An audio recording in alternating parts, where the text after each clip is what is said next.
Good afternoon. Today's presentation is going to be on Oasis. It's a transitional housing facility located in St. Petersburg, Florida. Currently, they're using an honor system to help monitor their clients, and this is not very effective. So let's begin.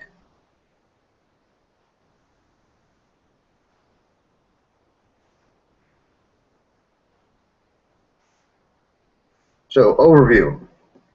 Oasis, as I said, is a transitional housing facility. Some people call them halfway houses. It's located in St. Petersburg, Florida. It provides temporary housing for persons transitioning back into society. Most of them have come out of either a court-mandated drug rehabilitation or voluntary rehabilitation, and it's a safe place to stay while they build a foundation of recovery to transition into society. As I said, it provides a safe environment for clients to build that foundation to get acquainted with the recovery process. It emphasizes goal setting to encourage self-actualization, and it directs clients towards community resources for return to work or school. Currently, the situation over at Oasis is there's no system in place to track clients' job search or work attendance. There's nothing in place that teaches budgeting or help with the savings retention for the persons that are working. So they're having struggles with coming up with their own money or managing their own money. And probably the most important one is meeting attendance is based on an honor system. The meeting attendance being 12-step support meetings of whichever type, AA, NA, whatever is suitable for each client. The stakeholders in this situation, the primary ones are, of course, the clients transitioning to society. Also involved with that are the families, spouses, and children of those clients. The support staff has a stake in this, as well as management and owners. Society and the public, of course, have a stake in this. Persons that don't transition back to society successfully usually run the risk of relapse and becoming a societal burden. The needs for success or the opportunities for the success for the client will be finding suitable employment so they become self-sustaining that will help them towards an independent lifestyle. The clients also need to develop a balanced recovery-based lifestyle, a solid support network with whatever 12-step program they are in need of, and they need to set some achievable goals, usually rather simple, straightforward goals. The risk to the client right now in the current situation is a substance abuse relapse being one of the primary ones. If they're not going to meetings and they're not taking care of themselves and becoming responsible, substance abuse relapse is a large risk. They also risk an unmanageable lifestyle due to undeveloped life skills. Those life skills could range from anything from being able to find a job or keep a job all the way to managing money or taking care of their responsibilities and commitments. They run a risk of possible incarceration or recidivism, as well as death or from overdose or crime if they go back to relapse. Unemployment is a definite risk, as well as homelessness. So most of those risks all revolve around the substance abuse relapse. A lot of that can be prevented as long as they stay clean. The needs of the staff and management. The owners and the staff at Oasis, they need to be able to monitor clients' progression and recovery. It's not closely monitored, and it's probably not a good idea to keep the clients under a magnifying glass by any means, but they need a way to monitor clients' progression. Are they going to meetings? Are they finding employment? Are they taking care of their responsibilities? It's all they need really is a simple, effective means of monitoring the job search, school enrollment, if that's the case for the client. And of course, they need to minimize the client attrition rate. The clients pay rent, so that's the basis for revenue at Oasis. The clients come in, they pay rent. If the clients are leaving because of substance abuse relapse or inability to keep or find employment, then that lowers the revenue for Oasis. Solution. Primary solution really is a 12-step meeting sign-in and attendance record. Meeting attendance really is the backbone of any substance abuse recovery program. Attending 12-step meetings, that's where the newcomers or persons new to recovery will begin to make ties with other recovering people, and it builds the foundation for building a clean recovery network. Really, the network is the main tool that persons new to recovery should utilize when they're struggling with recovery problems or struggling with the need or want to use. From that network, they find a sponsor, they learn to become accountable with the rest of the group. They also learn to develop the habit of keeping commitments by attending meetings, the same meetings every week. They build a commitment simply by attending those same meetings. In fact, a commitment, keeping small commitments like going to meetings on time or getting there early to help set up is a great way to build accountability and commitment. It's really a low-risk way to teach that concept. Now, as far as job search and enrollment verification, this is simply a solution to the fact that OASIS is struggling to find out, struggling to know where their clients are working. If they're working, what are they doing to look for work?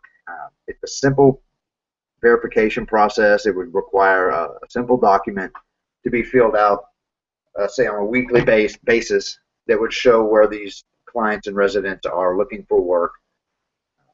It would also act as a tool for the staff to see really where is this person going to look for work? Are they trying to reach above their skill area right now?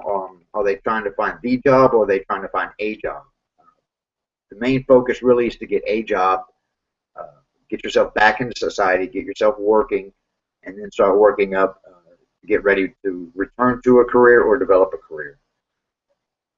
Excuse me. And finally, to set up a savings program for clients. This is a staff-controlled commercial account. OASIS can simply open an account somewhere, and what that's about is allowing the clients who need this service to put a certain percentage of their paychecks away to save for deposit or rents for when they do transition to independent living. A lot of persons coming fresh out of active addiction or alcoholism really struggle with money management. It's old habits built up over years and years of using or drinking that find it difficult to save money. This could be a tool that helps them put money away and learn to budget a little. The materials for this solution are rather straightforward. There's no major investment for the job search meeting list. Simply all you need is additional copy paper and any kind of suitable word processing software. Anything where you can produce a document, make a template, print it off. That's basically all you would need. For the client savings account, you may need an initial cash deposit for a bank account. That's suitable software for documenting and record keeping, such as receipts and deposit amounts and things like that. For the client savings account, there is the time investment to develop a policy or a process as to when payments are made, when deposits are made, how the client would be able to make withdrawals, if any, and a timeline as far as how long they were going to put money into this account in order to save money for a transition.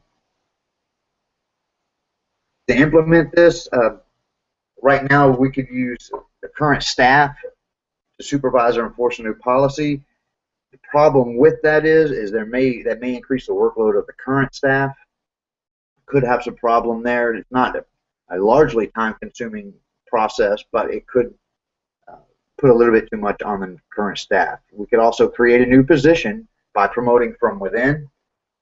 This could be ideal. Allow someone to move up in the company, while you could hire on someone at a lower level to take some of the workload that they left behind.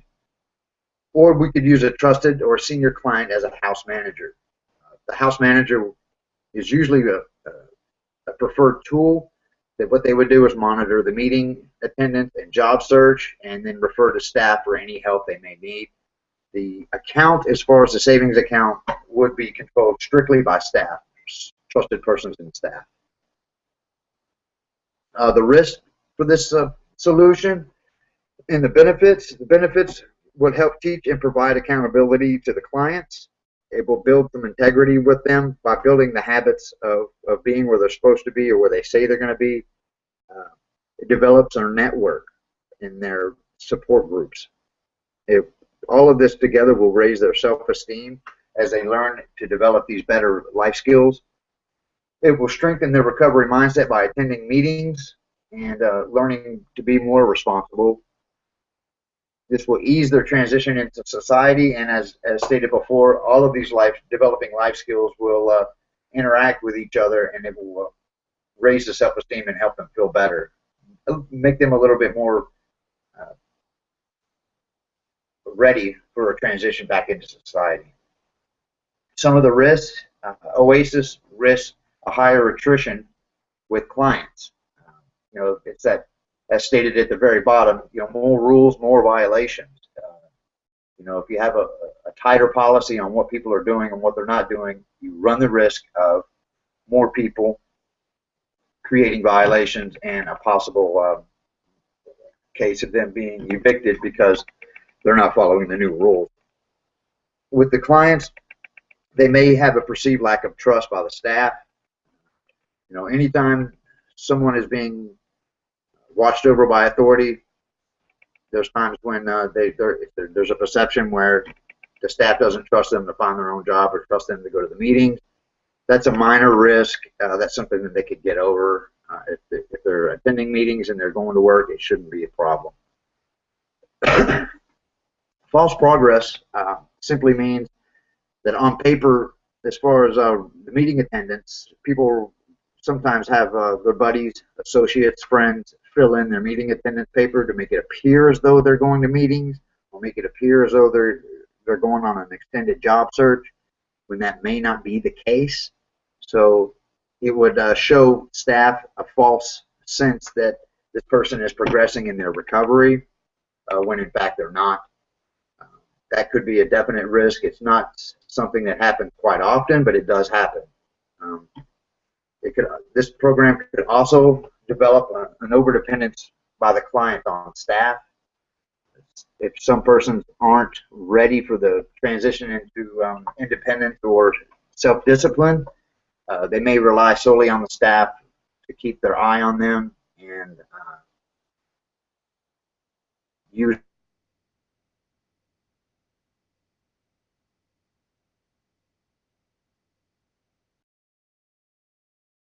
final recommendations.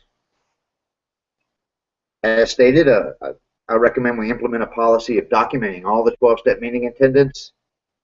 We implement a job search documentation and an employment verification, so when they return to the facility and they say they have a job, we have a form that they would fill out to verify that they are in fact employed. It would be minimal information, just nothing prying or nothing to invade their privacy, just to make sure that what they're doing and what they're saying matches up, and that they'll be able to pay their rent. And thirdly, provide a client savings program to facilitate the transition to personal and independent housing. That's a program that would be on an as-needed basis. Not all persons coming to the facility will need that service. Some persons have careers, some persons already have jobs, some persons even come from wealth. They may not need a savings account, but there are those who may need it and may help them transition into society when they decide it's time to get independent housing. They'll have some money saved. And in the conclusion, this policy is very simple. It will benefit both OASIS and their clients, in that OASIS will continue to enjoy a steady revenue from the rent paid and a lower attrition rate from clients leaving because of relapse, ability to pay rent. The clients will benefit by developing better life skills, learning to become accountable, learning to follow through on commitments, and they'll build their network as far as a recovery network. These are really simple changes. They require very little in the way of investment. The new policies will empower these residents. It will allow them to start to gain and make changes in their own life by empowering them and easy transition into society and into independent living.